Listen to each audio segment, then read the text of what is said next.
Good morning, students. I am Sudeep Kumar. I am physics faculty at Narayana Group. Today we are here to discuss GTA 7 paper 1, which was held on 22nd of March. We are starting with the physics part of the paper, right? Let's start question number 1.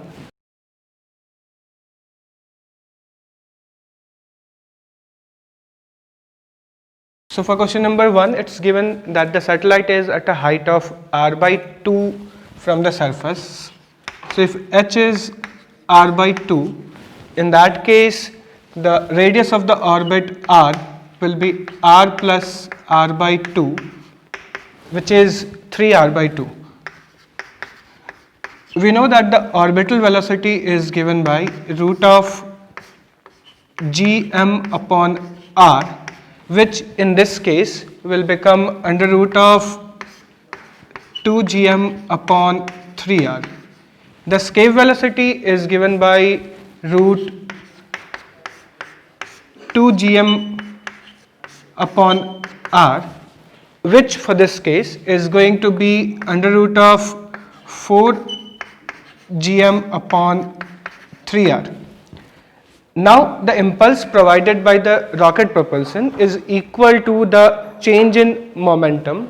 So the impulse J will be m into VE minus VO, which will be equal to m into under root of 4gm upon 3r minus under root of 2gm upon 3r. So we see that the impulse is dependent upon the mass. That means option C will be correct. Also option B is correct, like we can see that the magnitude of impulse is coming equal to this. Now the last part of the option, the work done. The work done will be equal to the change in kinetic energy of the satellite. The rocket propulsion change in kinetic energy will be negligible. So that is half into m into VE square minus VO square. Putting the values of VE and VO from over here, we'll get the correct answer D as well, right? Now let's move on to question number 2. Question number 2. In this question, the particle is going from the main position to minus a, but it is only going to a distance of plus a by 2 on the right side. So if we draw the phasor for this question, what we see is on the phasor, the particle is going from the main position to plus a to main position back, but in the process there is a wall at plus a by 2. So instead of going completely to plus a, it will be clipped at a distance of a by 2 from the main position. So it will only go to a distance a by 2 here. On the negative side, it is going completely to minus a. The angles will be, this angle is 30 degree. So this total angle is 120 degree, right? Now the first part of the question is asking the natural time period. That simply is given by T naught is 2 pi under root of m by k, the normal spring block oscillator.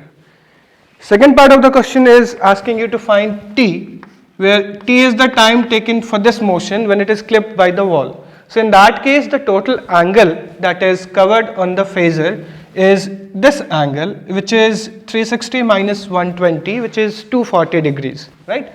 So that means the time period will be only 2/3 of T naught, which will be 4 pi upon 3 under root of m by k. So option A is correct, option B is correct for this question. Now for the last part of the question, they have just asked the time taken to go from the main position x equal to 0 to x is equal to a by 2.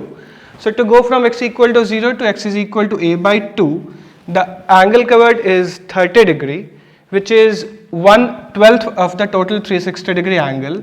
So the time t will be t naught upon 12. That makes option D also correct. Now let's move on to question number 3. For question number 3, they have said that the firehouse, that will be the source, is stationary. Observer 1 is going with a speed of 15 meter per second in the upwind direction. That means the wind is going with a speed of 15 meter per second in this direction, let's say left to right, and observer 2 is approaching with the same speed 15 meter per second towards the sound box, right? So the source, let's say we go to the frame of the medium, which is the wind. So in the frame of the wind, the speed of sound will be given by 343 meter per second.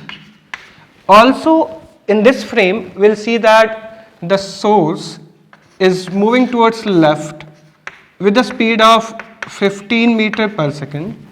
We'll see observer 1 at rest, and we'll see that observer 2, O2, is now actually coming left with a speed of 15 plus 15, 30 meter per second. Now in this frame,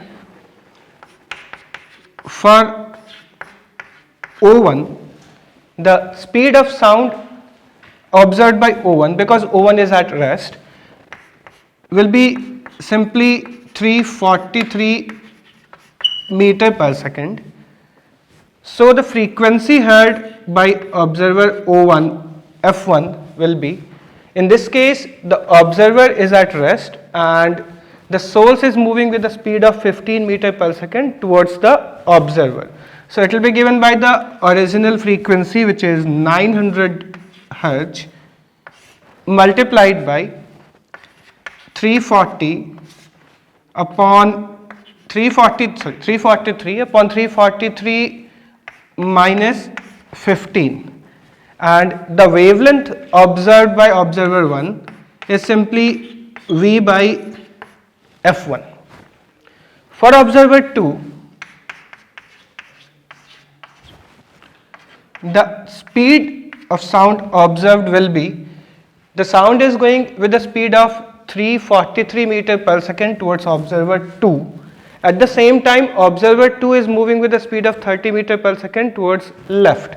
So the speed observed will be 343 plus 30 meter per second, which will become 373 meter per second. Now for observer 2, the frequency observed will be given by 900 multiplied by, for observer 2, the observer is also moving, so it will become 343 plus 30 upon 343 plus 15, and lambda 2 will simply be V upon F2. Now let's move to question number 4. Question number 4. In this case, they have given that there are 3 concentric cells of radius r, 2r and 3r. The inner is given a charge plus q, the outer is given a charge plus 2q, and the central one is grounded. Now when we are grounding the central sphere, its potential becomes 0. To make the potential 0, some charge will flow either from the ground or to the ground in this case. Let's say the charge which is flowing is x. In that case, we can find the magnitude of x by equating the potential of the central sphere B to 0. That means we'll have kq upon 2r, which is the potential because of this charge q at the location of this sphere, plus kx upon 2r, the potential because of this charge x at the location of the central sphere, and the potential because of this here will be k into 2q upon 3r, this should be equal to 0. Solving this, we get the value of charge x as minus 7q upon 3. Now if the charge x is minus 7q upon 3, that means the central sphere will finally have a charge of 7q upon 3 with a negative sign. Now the charge redistribution in this case, surface wise, will be using Gauss law, there should be no charge inside the cavity if there is no other point charges inside. So in that case, the charge on inner surface will be 0. The charge on the outer surface of sphere A will be plus q. So the charge on the inner surface of sphere B will be opposite of plus q, which is minus q. If this is minus q and the total charge on this sphere is minus 7q by 3, so minus 4q by 3 will come on the outer surface of sphere B. That means on the inner surface of sphere B, it will be plus 4q by 3. The total charge being 2q, the outer surface of the last sphere will have a charge equal to 2q minus 4q by 3, which is plus 2q by 3. And so option A, B and D will be correct for this question. Now let's move to question number 5. Question 5 in physics is a straightforward theory based question. They are asking the variation of the capillary rise on the basis of the radius or gravity and all those things. So the straightforward formula for this is the capillary height h is given by 2 sigma cos theta upon rho of water into radius of the tube g, where g will be the effective gravity if some acceleration is there. Now the first part of the option is for a given material of the capillary tube, h decreases with increase in r, which is correct. H will decrease upon increasing r because r is in the denominator. So option A is correct. Option B is obviously incorrect, and you have to mark the false answers in this. So you have to mark B. Option C, if the experiment is performed in a lift going up with a constant acceleration, then h decreases, which is again correct because then g effective will become g plus a, and so if g effective increases, h will decrease, and so option C is correct. So you should not mark it, you have to mark D, which is h is proportional to contact angle theta, which we obviously see is not correct because it is proportional to cosine of that angle. So the correct answer for this question should be marked B and D. Now let's move forward to question number 6. Question number 6 is a Newton's law question in which we have to draw the free body diagram and apply the pseudo force. So the diagram given in the question is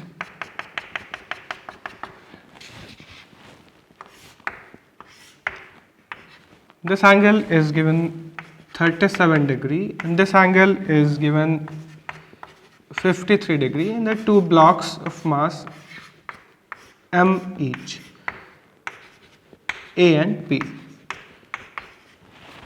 In this case, because it's given that the wedge is having an acceleration a towards right, so apart from the gravitational force, there will be a pseudo force of ma also acting on the block if you go into the frame of the wedge.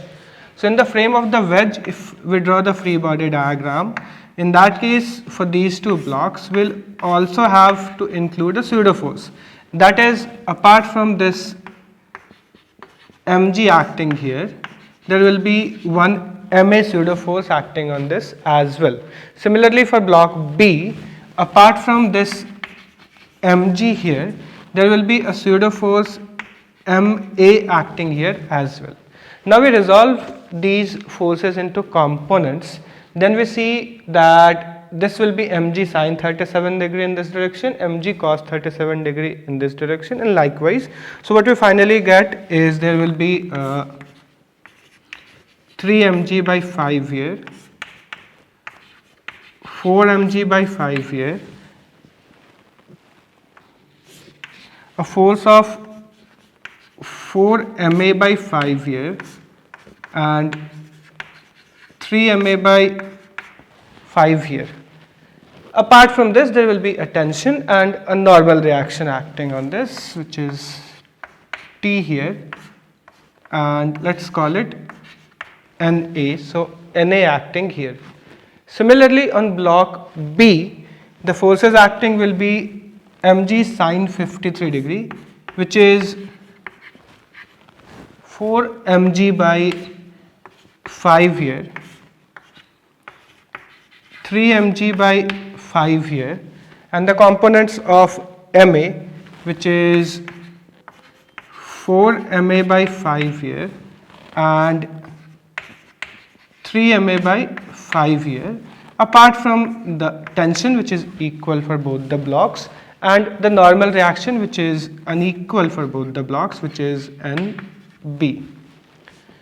Now, balancing the force in the normal direction for this, we get Na is equal to 4 mg upon 5 minus 3 Ma upon 5, which makes option B correct. Similarly, the normal reaction on block B will be given by the sum of this and this, which is 4 Ma by 5 plus 3 mg by 5. 4 Ma by 5 plus 3 mg by 5 makes option A correct. Now for option C and D, for not losing contact, both of these normals should be non-zero. The normal reaction B is always non-zero. Normal reaction A is 0 if A is equal to